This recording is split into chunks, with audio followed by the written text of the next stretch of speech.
that there are multiple stakeholders, rather a network of stakeholders जिसने के जिनको के हमने entertain करना है और consider करना है. इसलिए हमने ये decide किया था कि project is a mini organization within the organization. फिर हम इसमें करेंसी डिस्कस की थी, जिस करेंसी को हमने कहा था कि ये वो कॉमनली ट्रेडेड ऑर्गेनाइजेशन की करेंसी है. फिर मैं तुम्हें दे देती हूँ. ठीक है, एक मिनट से है. मैं तुम्हें लाभ कर बोल. तुमने बुला है. हमने कहा था ये वो कॉमनली ट्रेडेड ऑर्गेनाइजेशन करेंसीज हैं जो बेसिकली आप एक्सचेंज करते हैं इन lieu of your expertise you can provide to others or your position that you can enhance, promote, give visibility to others. You can share your contacts with others. You can inspire. You can develop a relationship. You can listen others' concerns. और फिर आप ये कि personal related currencies के अंदर you give learning to someone, talent, ownership, gratitude, शुक्रिया अदा करते हैं किसी का. ये बड़े ज़बरदस्त कॉन्सेप्ट थे जिसमें हमने डिस्कस किया था कि फेवर के अगेंस्ट फेवर आप या उसको दे सकते हैं और ले सकते हैं. तो सोशल नेटवर्क बिल्ड करने में हमने मैप की थी डिपेंडेंसीज.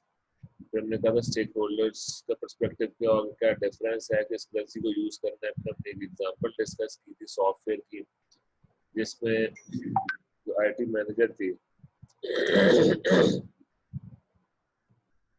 उसने बेसिकली जो है सबके साथ कोऑर्डिनेट करते हुए, खासतौर पे जिन लोगों को उसने लिसनिंग की तरह से यूज की और उनको यूज करते हुए उनके कंसर्न्स को एड्रेस किया, टाइम दिया उन्हें, और फिर वो लोग जो कि उसके अगेंस्ट थे वो सबसे ज्यादा उसकी फेवर में आ गए.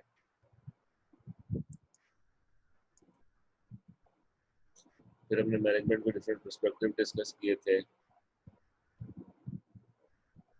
आपको रिलेशनशिप मैनेजमेंट की बात की थी और यही लोग जो हमने मैनेज किया था ये हमारे स्पॉन्सर्स बन जाते हैं. फिर हम आए थे लीडरशिप बाय एग्जांपल तक कि फर्स्ट ऑफ ऑल ये कर लिया था ना हमने, ए और बी वाले दोनों से पूछ रहा हूँ, ये हमने कर लिया था यहाँ तक.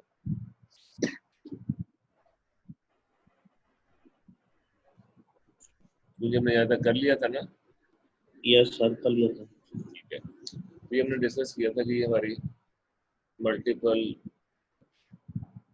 एरियाज और डायमेंशन है जिसमें लीडर खुद अपनी एग्जांपल क्रिएट करता है प्रॉब्लम सॉल्विंग माइंडसेट से बाय सेटिंग प्रायोरिटीज. उसके बाद ये कि कोऑपरेशन क्रिएट करता है कि वो कोऑपरेट करेगा तो पूरी टीम एक दूसरे से कोऑपरेट करेगी. उसका अपना स्टैंडर्ड ऑफ परफॉर्मेंस हाई होना चाहिए. ethical standards should be there implemented and urgency should be declared and exhibited by the leaders behavior. जब ये सारी चीजें हो जाएंगी लीडरशिप बाय एग्जांपल के थ्रू हम. अच्छा, अब है जी ethical considerations, ethics in a leader in project management, leadership of the project. ethical dilemmas क्या होते हैं कि ऐसे issues इसमें ईदर और डिसाइड करना इज वेरी डिफिकल्ट कि क्या हमें ऐसा करना चाहिए या नहीं करना चाहिए.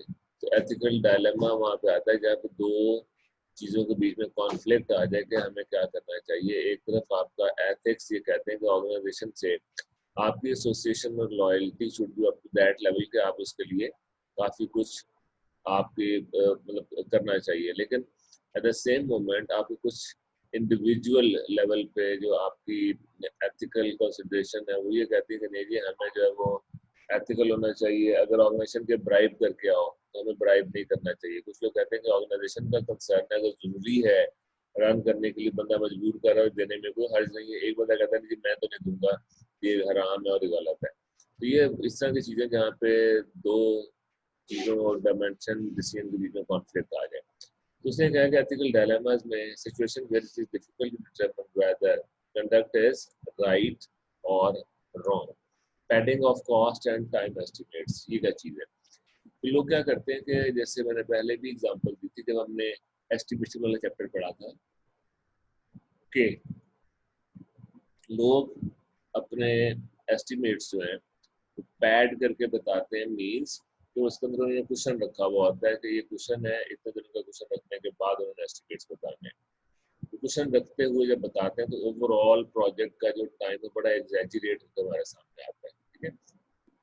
अब उनकी कंसिडरेशन ये होती है कि यार अगर थोड़ा बहुत प्लस माइनस हो जाए तो हम उसे कवर अप कर सकें, लेकिन ऑर्गेनाइजेशन कहती है कि बिल्कुल रियल टाइम बताएं। तो ये एथिकल डायलेमा आ जाता है कि रियल टाइम आप बता दें, अब उसमें अगर मैन्युफैक्चरिंग है, कंस्ट्रक्शन के इशू आ गए, आजकल है पेंडेमिक के इशूज आ गए कि 3 दिन मार्केट्स बंद है, इवन कंस्ट्रक्शन इंडस्ट्री खोल भी दिया आपने, तो आपको कुछ ऐसी प्रोडक्ट्स जो आपने मार्केट से उठानी थी जब आपको नहीं मिली, तो जिसकी वजह से आपका वो प्रोडक्शन लेट हो रही है, तो ये पैडिंग एस्टिमेट्स लोग समझते हैं कि रखना एथिकल है।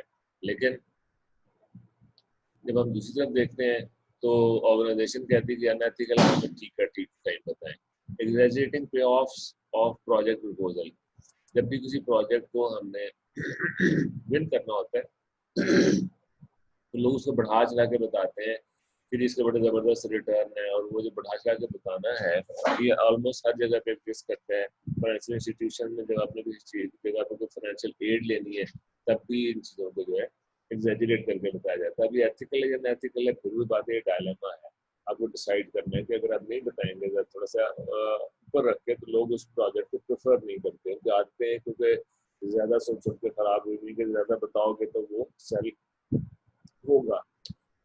falsely assuring customers that everything is on track, अगर आप उसको सही पिक्चर बताएं तो वो कस्टमर शायद जो बीच में भाग जाए, अगर आप उससे सही पिक्चर नहीं बताते तो ये जो झूठ के जुमरे में आता है, तो ये this is also a dilemma.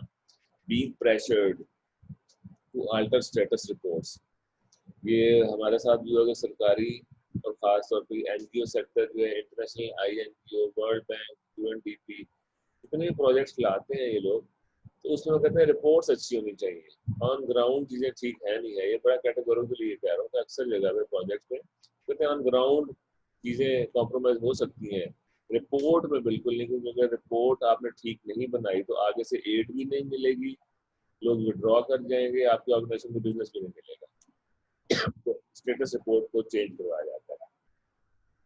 फॉल्सिफाइंग cost account, फिर वो बात है कॉस्ट जो है वो ज़्यादा बढ़ा चढ़ा के, ज़्यादा काम जिस तरह सूट करे वैसे बनाई जा रही होती, सो दैट जो पिक्चर आप दिखाना चाहें वो पिक्चर आप दिखा रहे होते हैं। Compromising safety standards to accelerate progress, जैसे अक्सर मैन्युफैक्चरिंग में भी ये होता है कि आपको बहुत सारे ऐसे गैजेट्स, बहुत सारे ऐसे ड्रेस और बहुत सारे ऐसी आपकी सेफ्टी के इक्विपमेंट होता है कि अगर आप उसे पहन के उससे काम करें तो आपकी स्पीड थोड़ी सी कॉम्प्रोमाइज होती है, तो आप उस सेफ्टी स्टैंडर्ड पे कॉम्प्रोमाइज करते हैं, स्पीड पे कॉम्प्रोमाइज नहीं करते, विच इज क्वाइट रॉन्ग। लेकिन क्योंकि आपने टाइम पे वो प्रोजेक्ट देना है, आप टाइम पे प्रोजेक्ट देने के लिए इस पे कॉम्प्रोमाइज नहीं करेंगे तो वहाँ पे लेट हो जाएगा, again a dilemma. Approving shoddy work, क्या आप कहते हैं यार ठीक है अभी फिलहाल गुजारा मजारा काम चलाओ, तो काम चलने को अगर हमने ये तो इसको वापस भेज दिया तो ये काम जो खराब हो जाएगा, अब लेट हो जाएगा, तो लोग इस चीज़ का फायदा उठा रहे होते हैं। फिर कोड ऑफ कंडक्ट क्या होना चाहिए आपका, professional standards and personal integrity, ये आपने सेट करने होंगे। ये सारे के सारे जो एथिकल डायलेमा, इसका मतलब अगर कोई मतलब आप मेरा पॉइंट ऑफ व्यू लेते हैं तो इसमें मेरे ख्याल में अगर दो पार्टीज एक दूसरे के साथ उनकी इक्वेशन सेट होनी शुरू हो जाए, आप बिल्कुल ठीक बात उन्हें बताएं, आप उनके लिए कोशिश पूरी करें, लेकिन अगर उसमें कमी बेशी रह जाए तो आप उनसे शेयर कर लें। आप उसे बिल्कुल रियलिस्टिक टाइम एस्टिमेट बताते हुए साथ ये भी बताएं कि ये कुछ अनफोर्सिन हो सकता है जिसकी वजह से हमें इतना मार्जिन रखना पड़ेगा। अगर इन सब चीज़ों को हम इस तरह से लेके चलते हैं, स्ट्रेट फॉरवर्ड रहते हैं, प्रोफेशनल स्टैंडर्ड और पर्सनल इंटेग्रिटी मेंटेन रखते हैं, तो अल्टीमेटली मैंने ये देखा कि जो ऑर्गेनाइजेशंस एथिक्स मेंटेन रखती हैं और कोशिश पूरी करती हैं फॉर द एक्सीलेंस और हायर क्वालिटी स्टैंडर्ड्स, तो जितने भी वेंडर्स हैं उनके साथ काम करते they feel good about it, ये लोग बड़े ठीक है, ये बात ठीक बताते हैं, पूरा प्लस माइनस भी हो जाए चलो खैर है, लेकिन ये बात ठीक बताते हैं, इस वजह से हम इनके साथ काम करके बड़ा कंफर्टेबल फील करते हैं। ठीक है, even if you are getting late तो आप पहले से बताते हैं, कहा जाता है कि it is okay to be in problem, it is quite okay to be in problem, but it is not okay to surprise others.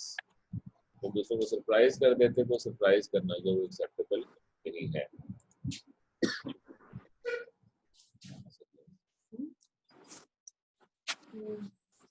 अच्छा, अब ये जी कुछ आपके कॉन्ट्राडिक्शंस हैं प्रोजेक्ट मैनेजर की, ये बड़े मुझे तो बड़ा जबरदस्त लगते हैं इस हवाले से कि ये कुछ ऐसी कॉन्ट्राडिक्शन जो कि एक ही प्रोजेक्ट मैनेजर है, उसी के अंदर आप देखोगे कि दो एक्सट्रीम लेवल की क्वालिटीज एग्जिस्ट कर रही हैं। दैट इज व्हाई हम ये कहते हैं कि project management is exciting but at the same moment challenging, क्योंकि इसके अंदर आपने जो है बहुत डिफरेंट तरह के माइंडसेट को एक ही प्रोजेक्ट मैनेजर लेके चल रहा होता है।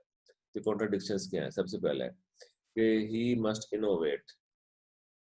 अब इनोवेशन जब भी आती है तो चेंज आती है मेंटेन स्टेबिलिटी। ये दो एक्सट्रीम्स हैं, दो एक्सट्रीम कॉन्ट्राडिक्शन है, दोनों मैनेज करनी है। क्योंकि हमने ये कहा था कि प्रोजेक्ट मैनेजमेंट हम स्टार्ट से चीज डिस्कस करें, it is all about managing the change, it is all about managing newness, innovation. तो अगर आपने इनोवेट किया है तो साथ स्टेबिलिटी मेंटेन करना, दिस इज अ चैलेंज। क्योंकि जब भी इनोवेशन आएगी कहीं ना कोई चेंज आएगी और फिर चेंज के साथ स्टेबिलिटी कॉम्प्रोमाइज होगी। लेकिन अब यही चैलेंज है प्रोजेक्ट मैनेजमेंट। अब स्टेबिलिटी मेंटेन करने के लिए अगर आप थोड़ा रिकॉल करें तो पूरा जो प्रोजेक्ट मैनेजमेंट स्ट्रक्चर और चीजें हमने डिजाइन की हुई हैं, पूरे नेटवर्क्स का बनाना, उसमें रिसोर्सेज का लोड करना, तो जब हमने एक ऐसी जेनेरिक सी अप्रोच बना दी जो हर प्रोजेक्ट पे अप्लाई हो रही है, तो जब हम उसको इस पे लेके चले जाते हैं तो उसमें क्या होता है कि भले न्यू है भले ओल्ड है, लेकिन हमारा जो फ्रेमवर्क है that is quite standard framework जो सबके लिए हम यूज कर रहे हैं। तो उस चक्कर के अंदर क्या होता है कि हम इनोवेशन भी कर रहे थे और स्टेबिलिटी भी मेंटेन कर जाते हैं। ठीक है, बट अगेन ये एक प्रोजेक्ट मैनेज के अंदर ये कॉन्ट्राडिक्टरी क्वालिटी होनी चाहिए कि वो इनोवेट भी कर सके और साथ ही साथ स्टेबिलिटी भी मेंटेन कर सके। See the big picture while getting your hands dirty। इसकी मिसाल ये कि वो सेंटोरस बनवा रहा है और सेंटोरस बनवाते हुए वो साथ खड़ा होकर ईंटें भी लगवा रहा है, यार इधर ऐसे बनाओ, ये दीवार ऐसी बननी चाहिए, इधर टाइल ऐसी लगनी चाहिए और यहाँ पे ये चीज चली जाएगी। अब वो बिगर पिक्चर भी लेके चल रहा है, एट द सेम मोमेंट वो लोएस्ट लेवल पे उस चीज को जो वो मैनेज करने की भी कोशिश कर रहा है। ये दोनों चीजें एक प्रोजेक्ट मैनेजर को करना होती है, दो कॉन्ट्राडिक्शन है। यूजुअली जो टॉप मैनेजमेंट के लोग होते हैं वो ऑपरेशनल लेवल में इन्वॉल्व नहीं होते। ऑपरेशनल लेवल के लोगों का टॉप पे इतना ज्यादा लिंक नहीं होता। लेकिन जब आप इसको इस लेवल पे देखते हैं तो हमें दोनों काम करना पड़ता है। Encourage the individual but stress the team. अक्सर ये होता है कि कुछ इंडिविजुअल आपके फेवरेट होते हैं। अक्सर जगह पे हम इन ग्रुप और आउट ग्रुप की बात करते हैं। इन ग्रुप और आउट ग्रुप में ये होता है कि अगर आप कोई इंडिविजुअल को आप लाइक कर रहे हैं तो आप उसको क्या करते हैं, आप उसको ज्यादा फेवरेट्स जो होते हैं इन ग्रुप होते हैं और आउट ग्रुप जो आपके फेवरेट नहीं होते हैं। और टीम मैनेजमेंट थोड़ा कॉम्प्रोमाइज हो जाती है। टीम पे कॉम्प्रोमाइज, टीम पे अगर आप स्ट्रेस करें तो आपके इंडिविजुअल्स कॉम्प्रोमाइज होते हैं। तो यहाँ पे इन दोनों को साथ लेके चलना है। ये क्वालिटी कि आपने इंडिविजुअल्स को भी इंडिविजुअली जो है जैसे हम कहते हैं थोड़ा कस्टमाइज सा ट्रीटमेंट देना है, but at the same moment you must stress the team and team management, और वो सारे का सारा काम भी आपने करना है। This is basically again a contradiction. Hands off hands on, ये बड़ी जबरदस्त टेक्निक है। At time you are involve with someone, hands on involvement is there means के जैसे आपने कहा कि खुद सर बैठ के काम करवा रहे हैं। हैंड्स ऑफ मीन के ठीक है इसे संभाल लेना। अच्छा, ये किस तरह से अच्छी टेक्निक है कुछ लोग अपने सबॉर्डिनेट्स के साथ हर वक्त हैंड्स ऑन रहते हैं और वो सीखते सिखा नहीं पाते। हैंड्स ऑफ अगर कर दिया आपने तो वो एम्प्लॉय जो है वो फ्रस्ट्रेटेड हो जाता है। अच्छा, मैंने इस टेक्निक को कैसे यूज किया कि हमने एक जगह पे एक बंदा रखा, मैनेजमेंट साइंसेस का नहीं था बंदा, मैनेजमेंट साइंसेस का चाहिए था। समहाउ वो बंदा आ गया, ही हैड डन फिजिक्स। अब मैंने उसको जो है वो मैनेजमेंट के कुछ काम देने थे, सौंपने थे, ISO 9000 के मैनुअल बनवाने थे, कोई इस तरह की चीजें लिखवानी थी। तो मुझे समझ नहीं ऐसे कैसे मैनेज करूँ। बाहर मैं उसे लेके चला, साथ में ऐसे कुछ चीज़ों को समझाया, पढ़ने के लिए कुछ चीज़ें थी उसने पढ़ना शुरू की। उसके बाद देखिए फिर वो वापस आप समझ लें कि थोड़ा टास्क पे लगाया, थोड़ा सा इन्वॉल्व हुआ, फिर छोड़ दिया। अब मैं उसे ना कनक्की से देखता रहता था, एट टाइम में फ्रस्ट्रेटेड हो जाता था, बेचारा समझ नहीं आ रही, मैं छोड़ता था, उनको जोर लगाता था, फिर मैं उसे हैंड्स ऑन कर लेता था, फिर समझाता था, उसे छोड़ देता था।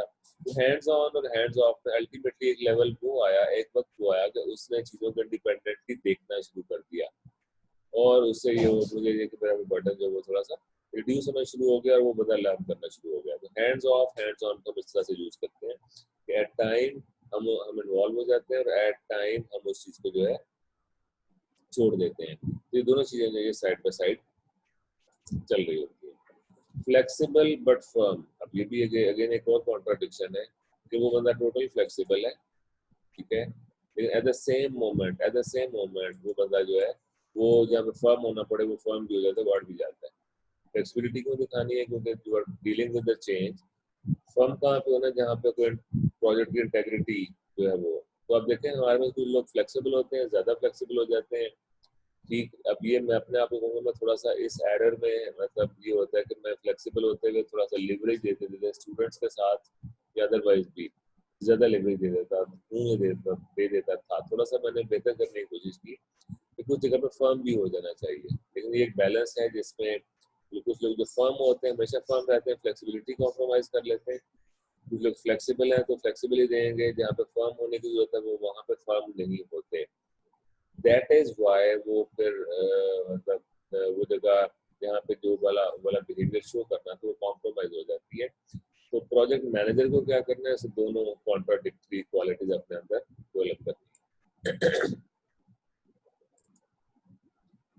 Team versus organisation loyalties, again this is very important. अगर आपको याद हो तो हमने कल्चर वाले चैप्टर में एक पॉइंट पढ़ा था कि लोग या तो, अच्छा चलें 10 मिनट बाद ये खत्म होगा तो फिर मैं अगले लिंक को दोबारा चला जाऊंगा। अच्छा 10 अगर हमने जैसे उस चैप्टर में पढ़ा था कि कल्चर की एक बहुत इम्पोर्टेंट इंग्रेडिएंट है और डायमेंशन थी, हमने जिसपे देखा था, हमने कहा था कि जब लोग प्रोजेक्ट स्टार्ट करते हैं तो प्रोजेक्ट के साथ इन्फैचुएशन हो जाती है उनकी।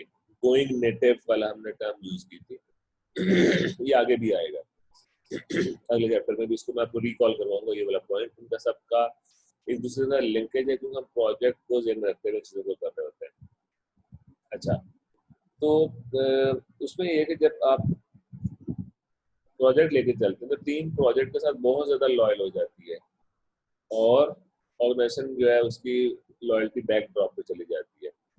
अगर आपको याद हो तो हमने सेकंड चैप्टर में जब सिलेक्शन की थी प्रोजेक्ट की, तुम्हारी बेसिस क्या थी? कोई बंदा जरा जाग के सोच के बताए कि जब मैंने प्रोजेक्ट को सिलेक्ट किया था तो सिलेक्ट करने का क्राइटेरिया कहाँ से आया था?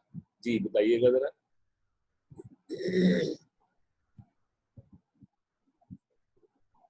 सर क्वेश्चन दोबारा कीजिएगा जरा। प्रोजेक्ट सिलेक्ट करने का क्राइटेरिया था ना, याद है केस स्टडी भी हमने किया था, वो क्राइटेरिया कहाँ से आया था जिस बेसिस पे प्रोजेक्ट सिलेक्ट कर रहे थे? सर वो हमने खुद से अज्यूम किए थे ना नंबर्स, वो जो टेबल आपने बनवाया था हमारे असाइनमेंट दी, हमने खुद से हमको अज्यूम किया था भाई वो कितना ज्यादा हमारे लिए क्रिटिकल हो गया, कितना ज्यादा इंपॉर्टेंस है उसका। मैं स्कोर नहीं पूछ रहा हूँ, मैं क्राइटेरिया पूछ रहा हूँ। क्राइटेरिया मींस कि जो हमने जिस बेसिस पे स्कोरिंग की थी, स्कोरिंग तो बनी बनाई थी ना, क्राइटेरिया भी गिवन था हमें, तो क्राइटेरिया कहाँ से आया था? सर हमने अपने रिसोर्सेज देखे थे ना भाई हमारे पास क्या कुछ है और किस बेस पे हम कर सकते हैं। सर आप बता दें। अच्छा देखें आपको याद होगा उसमें हमने विजन मिशन ऑर्गेनाइजेशन का डिस्कस किया था, वो जो फिल्म मेकिंग डिवीजन था। Must and want objective top management ने बनाए थे। अब मस्ट एंड वांट ऑब्जेक्टिव जो थे वो ऑर्गेनाइजेशन मिशन विजन मिशन से टॉप मैनेजमेंट की तरफ से आ रहे थे, ये ऑर्गेनाइजेशनल साइड थी। फिर हमने कहा था कि इस चीज को कौन कितना मीट करेगा, कौन सा प्रोजेक्ट, जो प्रोजेक्ट को ज्यादा मीट करेगा उसके सिलेक्शन के चांसेस बढ़ जाएंगे। इसका मतलब है हमने बिल्कुल स्टार्ट में लिंकेज क्रिएट किया था between the project and the organisation, among the projects and the organisation. तो ये इम्पोर्टेंट इसलिए है कि जब एक प्रोजेक्ट आ जाता है तो वो प्रोजेक्ट ऑर्गेनाइजेशन से अलग एक एंटिटी बन जाता है। और अगर एक प्रोजेक्ट बहुत लॉन्ग टर्म ड्यूरेशन के लिए और बहुत बड़ा उसका बजट हो, वो बताते खुद, जैसे मैंने कहा कि organisation within the organisation एक ब्यूरोक्रेसी क्रिएट कर देता है। तो अगले चैप्टर में हम टीम वाले चैप्टर में इस चीज को पढ़ेंगे अभी कि उसके अंदर क्या होता है कि वो टीम वाले लोग प्रोजेक्ट की बेसिस के ऊपर ऑर्गेनाइजेशन को कॉम्प्रोमाइज करना शुरू हो जाते हैं, ठीक है। तो यहाँ पे अगेन हमने अगर देखें तो इस लेवल पे हमने क्या करना है, तो प्रोजेक्ट मैनेजर की टीम वर्सेस ऑर्गेनाइजेशन लॉयल्टीज दोनों एट पार होनी चाहिए, बैलेंस होनी चाहिए। टीम से भी लॉयल हो, at the same moment organisation loyalty भी है। इसी वजह से ऑर्गेनाइजेशंस जो अच्छे प्रोजेक्ट मैनेजर हैं उनको अपने साथ लॉन्ग टर्म बेसिस पे, परमानेंट बेसिस पे रखती है। एक प्रोजेक्ट खत्म होता है, अगले प्रोजेक्ट पे चले जाते हैं। रीजन बीइंग, तो हर बंदा, अगर आपने हर दफा मैनेजर स्विच करते रहेंगे तो जो ऑर्गेनाइजेशन लॉयल्टीज हैं वो कॉम्प्रोमाइज हो जाएंगी। ठीक है, तो अगर आप देखें innovation and stability, big picture while doing micro things, individual manage आप करते हैं, स्ट्रेस टीम भी आप कर देते हैं, hands on hands off, flexible but firm, team versus organisation loyalties, ये सारी की सारी चीजें वो हैं जो कि हम ये कह सकते हैं कि दो कॉन्ट्राडिक्शंस हैं, उन कॉन्ट्राडिक्शंस को मैनेज करना। तो इसी वजह से ये थोड़ा सा ये जो स्टाइल है इसे हम कॉन्टिंजेंसी लीडरशिप स्टाइल भी बोल सकते हैं। कॉन्टिंजेंट लीडरशिप स्टाइल मींस कि जो सिचुएशन है उसके अकॉर्डिंगली वो अपने आप को एडजस्ट करेगा। तो ये वो कॉन्ट्राडिक्शन है, एक्सट्रीम्स हैं जो कि किसी प्रोजेक्ट मैनेजर की ब्यूटी है आई वुड से, और ये उसकी फ्लेक्सिबिलिटी और diversity of personality, scope of personality को शो करते हैं। अब qualities of an effective project manager, number one, he must be a system thinker. System क्या होता है जी? अगर मैं आपसे पूछूं, how would you define a system? क्यों जी? सर एक वे जो आगे ऑर्गेनाइज तरीके से चल रहा है उसे सिस्टम बोलेंगे, किसी काम करने के लिए। और बताइए सिस्टम की कोई डेफिनेशन हो, कैसे सिस्टम को डेफिनेशन डिफाइन कैसे कर सकते हैं?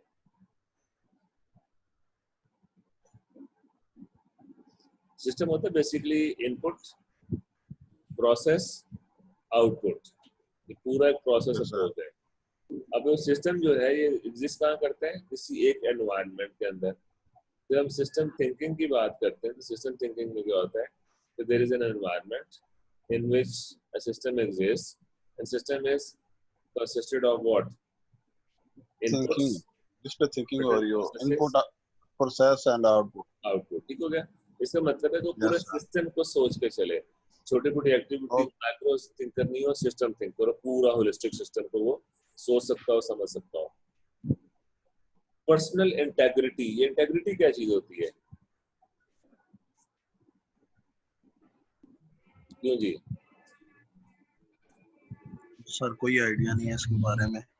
कोई आइडिया नहीं है? साथ गूगल खोल लिया करो यार। कोई आइडिया नहीं है, कोई गूगल सर इस वाले यस सर मैं खोलता हूँ।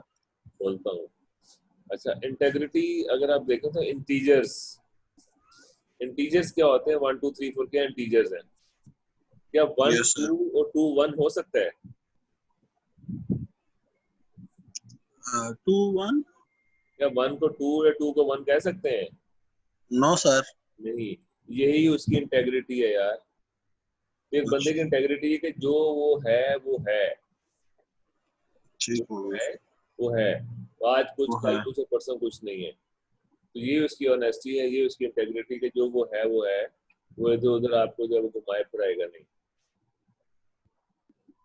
Okay sir. अच्छा, फिर है जी, एक मिनट ठहरिएगा।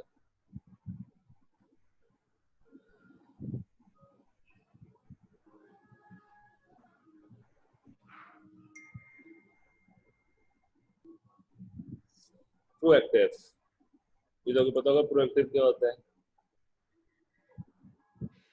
प्रोएक्टिव क्या होता है?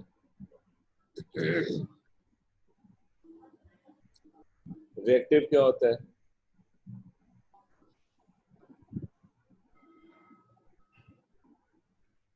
प्रोएक्टिव कितना मुश्किल तो नहीं पूछा? तो ये मुश्किल है लफ्ज क्या ये? सर प्रोएक्टिव सर कुछ ऐसा नहीं होगा कि मतलब जो इंसान मतलब एक अपने प्रॉब्लम को पहले से वो फोरकास्ट कर ले, उसके बारे में पहले से रिस्पांस करे, कुछ ना कुछ मतलब एक्शन ले। खुद से बताया गूगल की है सर? वैसे वो प्रो से सर मैंने कर लिया, मैंने कहा प्रो और एक्टिव पहले से होता है तो जी। और भी किसी की आवाज आई थी?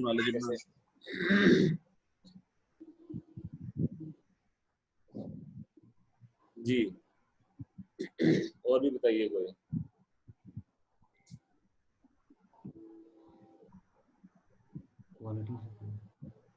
प्रोएक्टिव वही बात है कि आप पहले से फोरसी करते हुए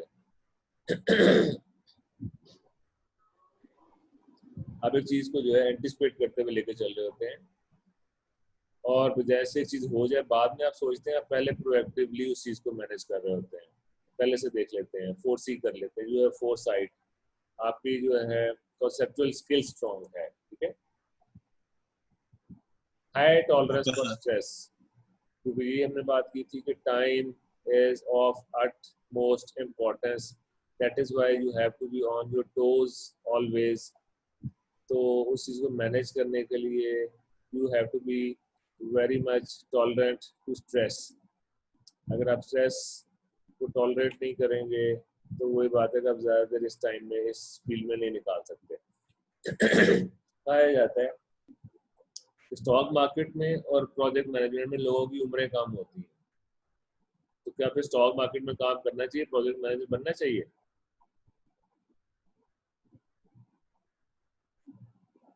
क्यों जी? सर दोबारा पूछिएगा, समझ नहीं आई। कहते हैं जो प्रोजेक्ट मैनेजर है या जो आपके स्टॉक मार्केट में जो लोग काम करते हैं उनकी उम्रें कम होती हैं। अच्छा सर। अच्छा अब थोड़ा इसको मैं समझाता हूँ। उम्र कम होने का ये मतलब नहीं कि खुदा ना खास्ता वो अल्लाह के प्यारे